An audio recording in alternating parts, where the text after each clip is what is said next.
Hey!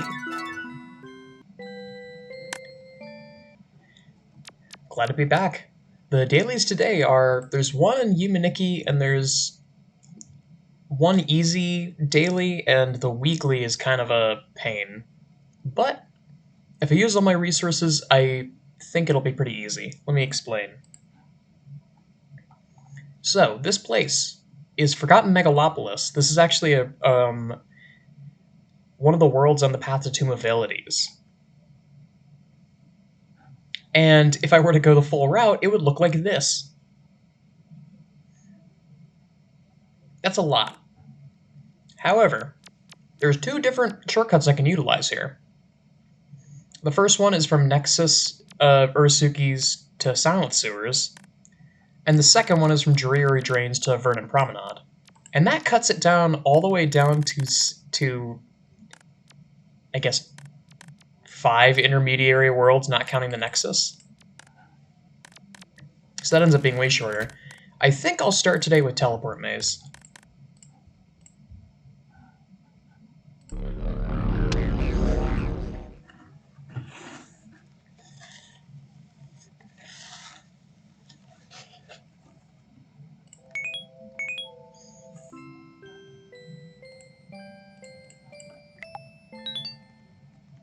There's a bunch of people chilling.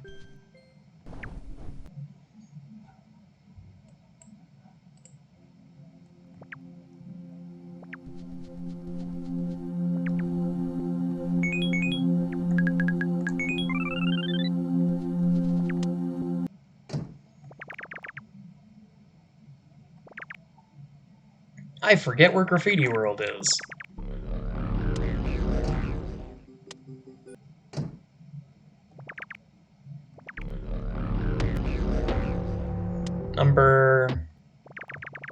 That's Block World. This is Candle World, I think?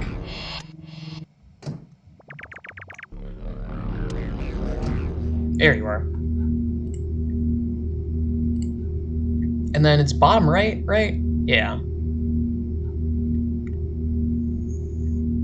Now that I see it, this place is very, Marijuana Goddess World is very heavily inspired by this place, even down to the connection in the bottom right.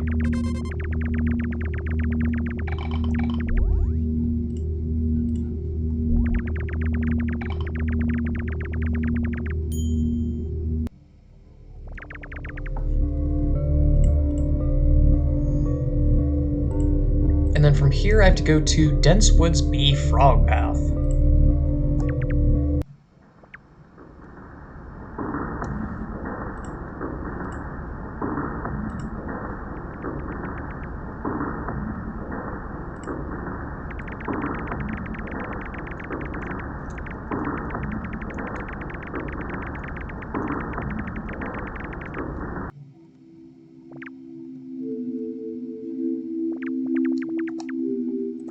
Interesting.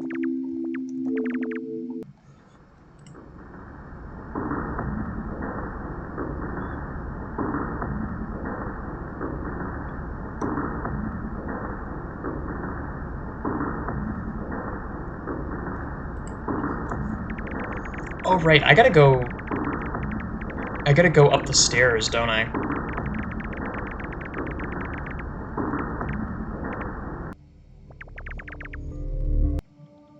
There you are.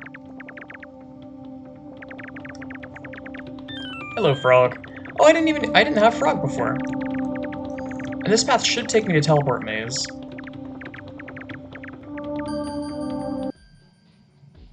Whoa! That's so many people.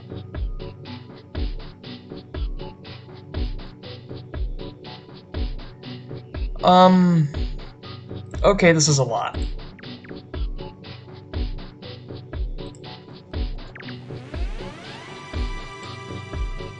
Okay. Map B.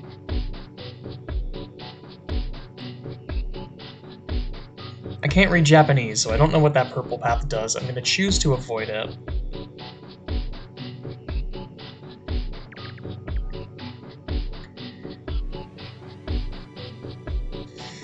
Okay, I think I see the path. B and then D. D and then E. E to G. G to I to L. P. Q. R. And then S.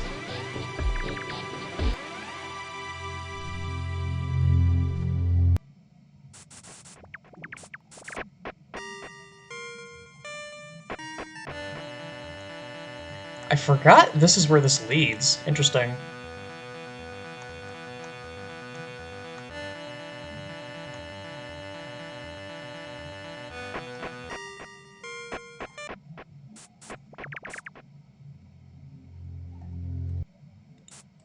Are there any other connections from here?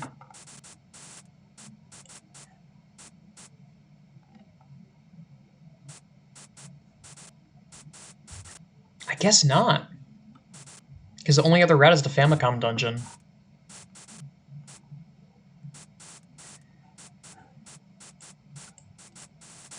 Alright. Well, I guess that's that taken care of.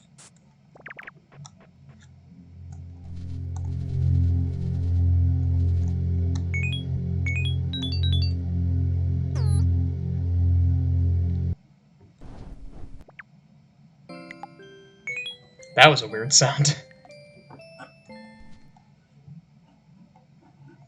Oh shit, it's Sam. One of the developers.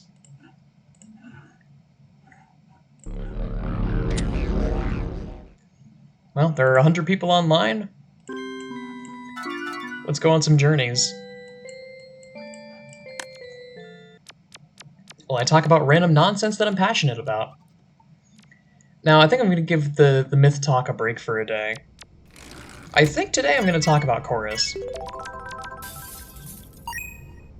I don't remember if I've talked about chorus before.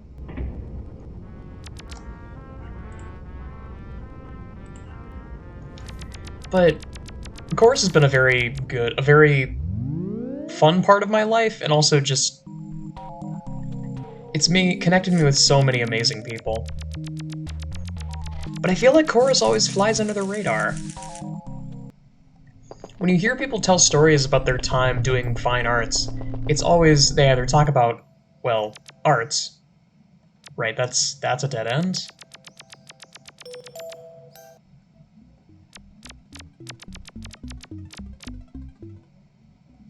There you are.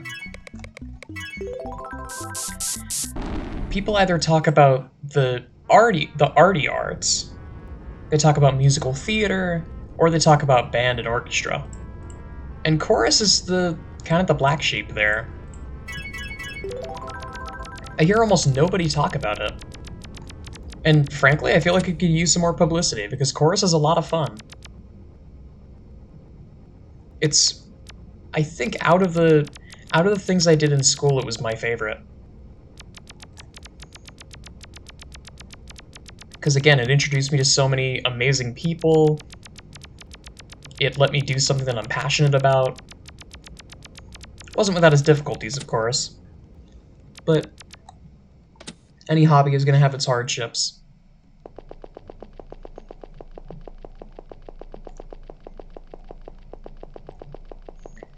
But what makes me sad is that, as far as representation in media goes, chorus gets the short end of a whole lot of sticks.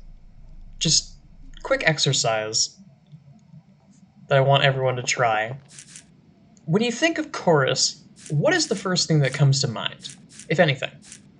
And it can be nothing. But for me, the first thing that comes to mind is Glee. And that is not a great first thing to think of. Now, I know some people love Glee. But when I think of the things that are, like, representative of what makes me love chorus, I don't think of gossip. I've never thought of gossip.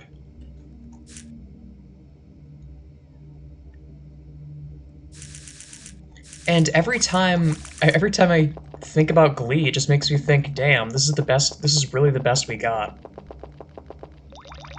Because Glee was quite popular for a time, and it was both a blessing and a curse. Now you wouldn't know that if you weren't in chorus around that time, but I'm gonna be honest. A lot of the reason why I really don't like Glee is because a lot of teachers would use the music from Glee as a shortcut. Because like, oh, they already did all these two-part, four-part arrangements of pop songs. Let's just stick those in our repertoire. It'll go great. No. Just no. It's a similar thing to how I feel about pentatonics. And again, if you like pentatonics, more power to you, but I've grown to very much dislike pentatonics. That is a whole freaking wedding cake. Hello.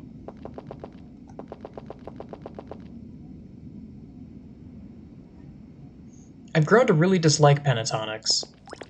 Just because, especially since I was in strictly a cappella for a period of time,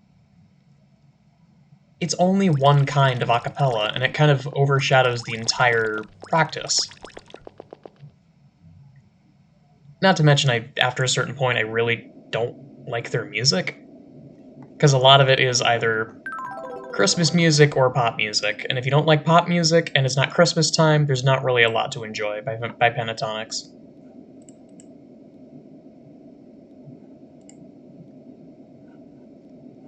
Huh.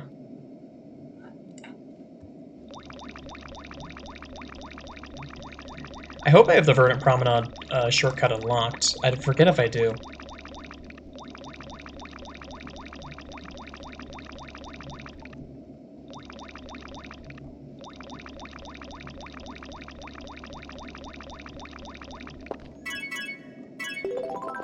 But there's pentatonics and Glee, and just like generally, 80s music usually does not go very well when it comes to chorus.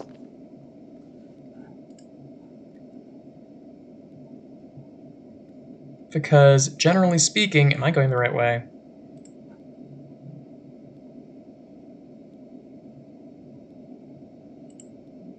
Yeah, okay. Generally speaking, 80s is a very specific sound to it. Which means a lot of very specific instrumentals that are not carried over when you sing it. You could try and replicate it with an a cappella arrangement, but it just doesn't end up sounding the same. And using pre-recorded instrumentation is dorky as hell, and no one does it. Past elementary school, I guess.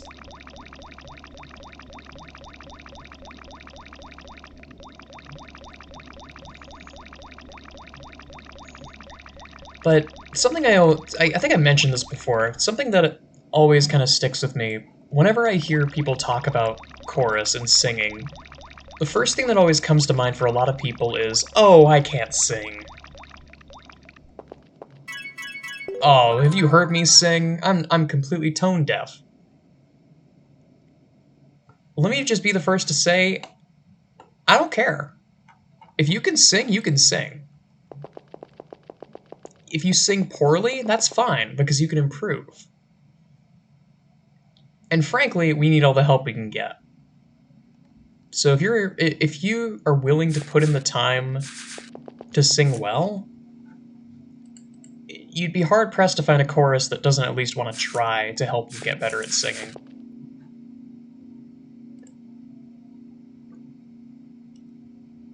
Oh god, I forgot, this place is a headache.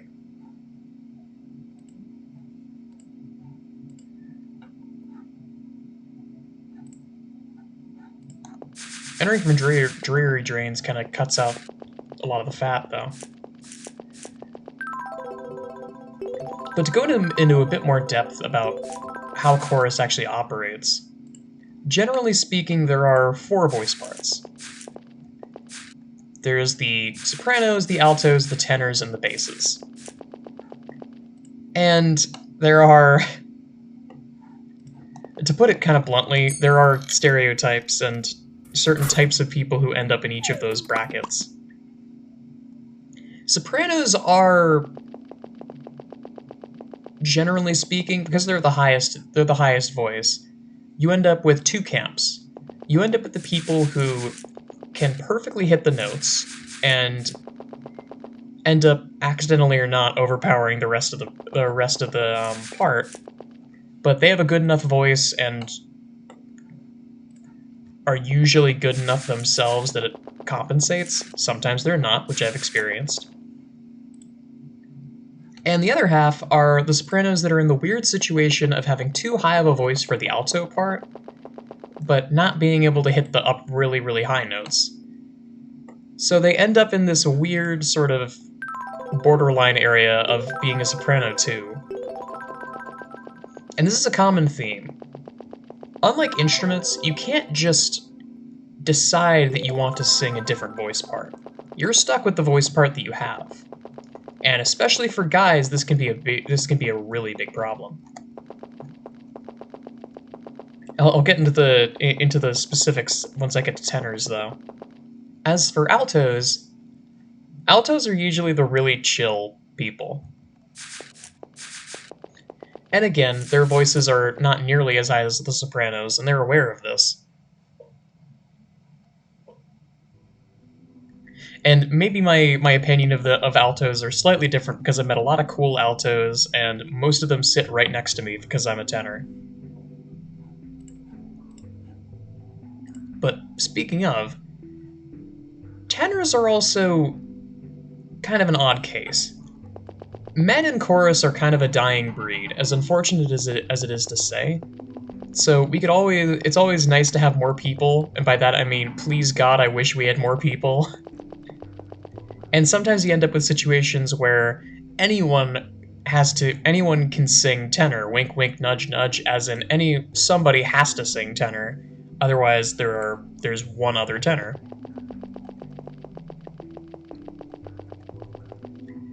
And I've had to take on that mantle a few times, and at this rate, I'm basically singing tenor. And my voice part is adapted over time, but for the people that haven't, all I can say is I feel bad. I feel bad that they have to reach for a range that they're not even technically supposed to be singing. Because I've been there, I know exactly how that feels, and it does not feel good.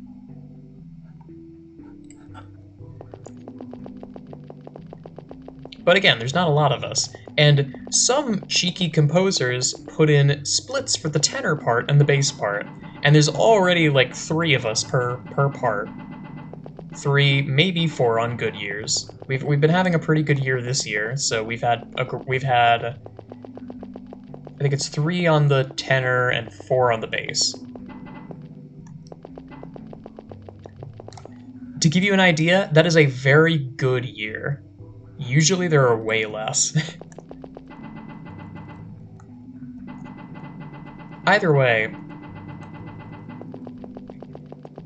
then there's the basses.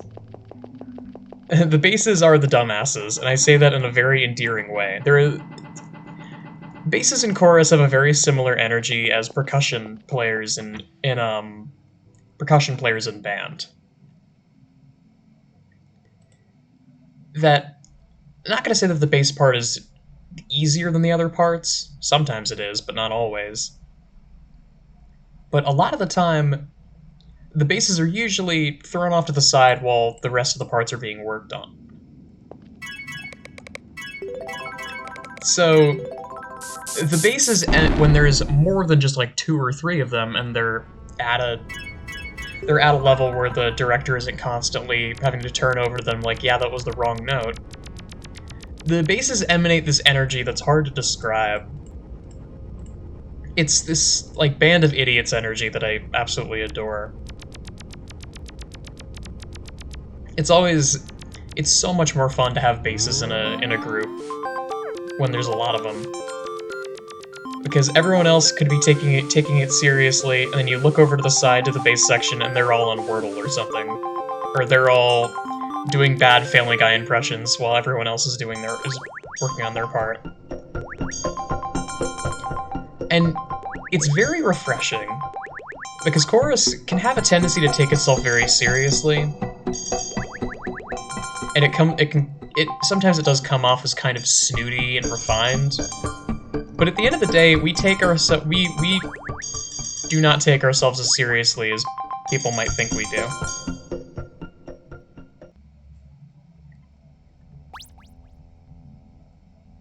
At the end of the day, we are all goofballs, and the bases are where that really shines through.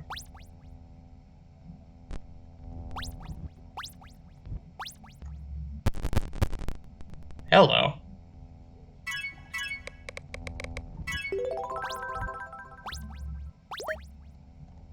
Screw doing this part manually.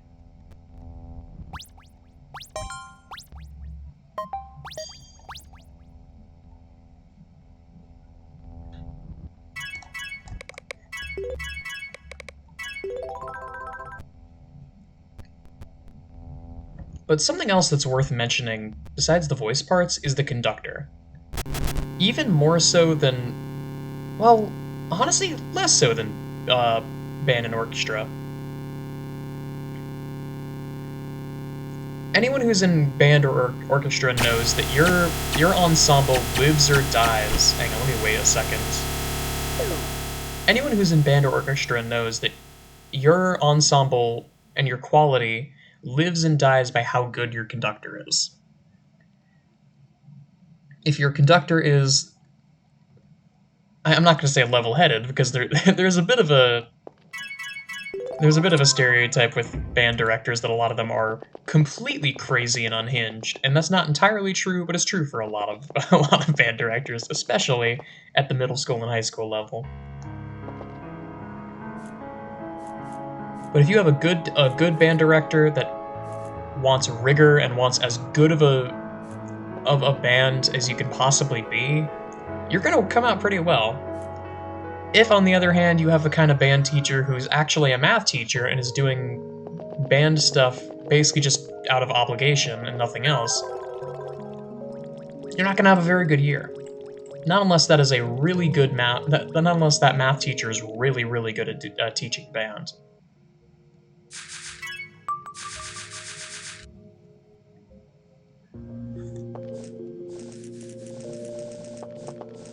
And the same is true for chorus, but not to the same extent, because chorus is much more self-taught, to a certain extent. See, the thing about chorus is that you have to put a lot of trust in your own ability. I can't really put it into words. But if you're not confident in your voice is not going to sound good or loud, and you need it to be both of those things come concert time.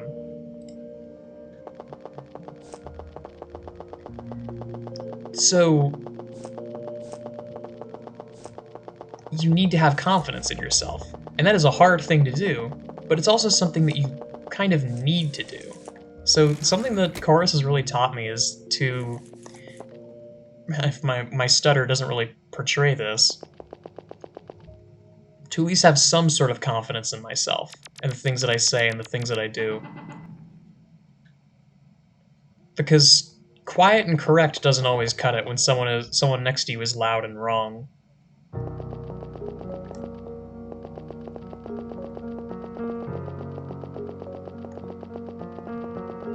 The map is gone, but I think I remember the path.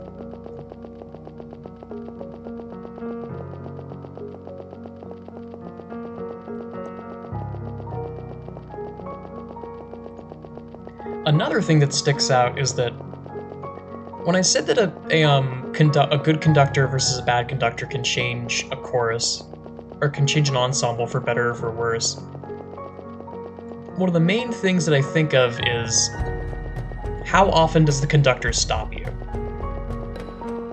Now, this goes both ways. There are situations where the conductor should stop you because, you're just plainly singing the wrong notes. But there's also a sort of flow that you can get into,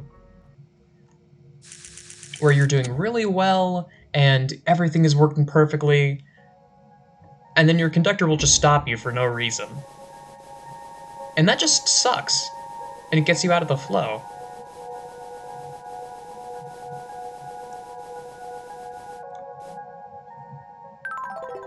And it's difficult to tell from the outside looking in when you're supposed to stop your choir, and I fully understand that.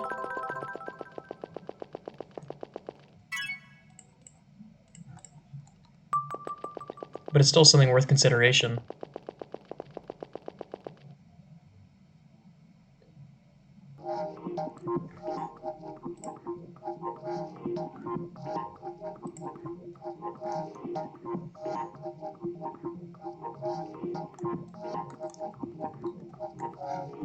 Where are you, Sierpinski Maze?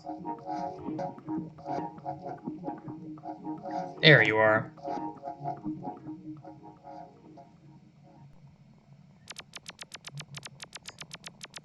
Something else that's great about chorus is, I don't know exactly what it is, maybe it's just a southern thing, but chorus and musical theater attract LGBT people like flies to honey. I've met so many just cool and radical fellows of various different descriptions, and I never would have met them. I never would have been exposed to, what's the word for it?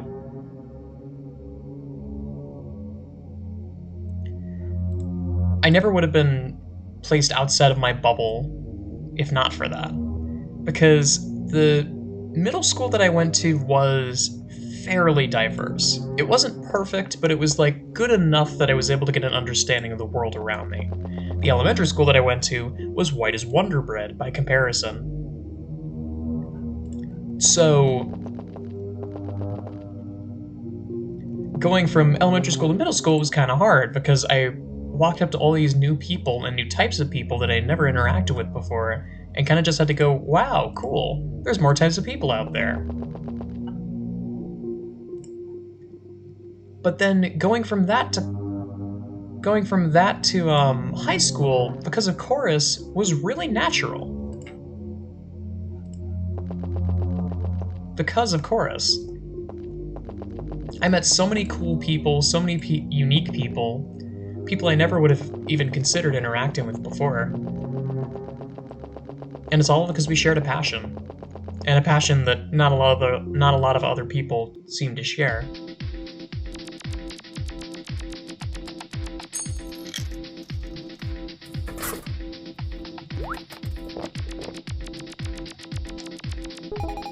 Oh wow, first one.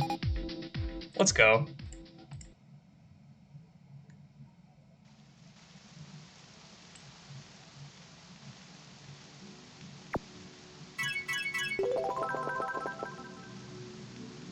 I'm gonna go ahead and open up the elevator. Just because when I do open up the elevator, then I can just sleep on the couch and that'll be the end of the video.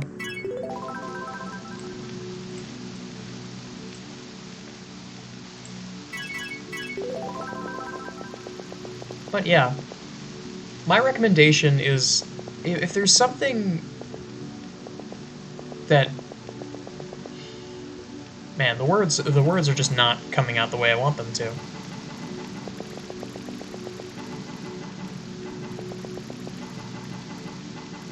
Oh. Uh. Okay. There we go. And this elevator is under construction, and that also bricks the return route, so I can just fall asleep on the couch and it won't teleport me away.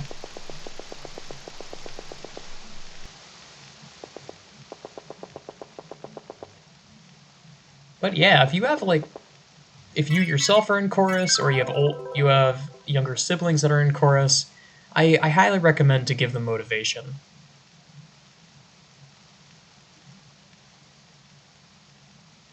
Because it's a good pastime, it's a fun pastime, and it helps you meet a lot of interesting people and flex talents that you don't really get to flex anywhere else. But that's all I got. Thank you for coming to my TED Talk. and thank you so much for watching.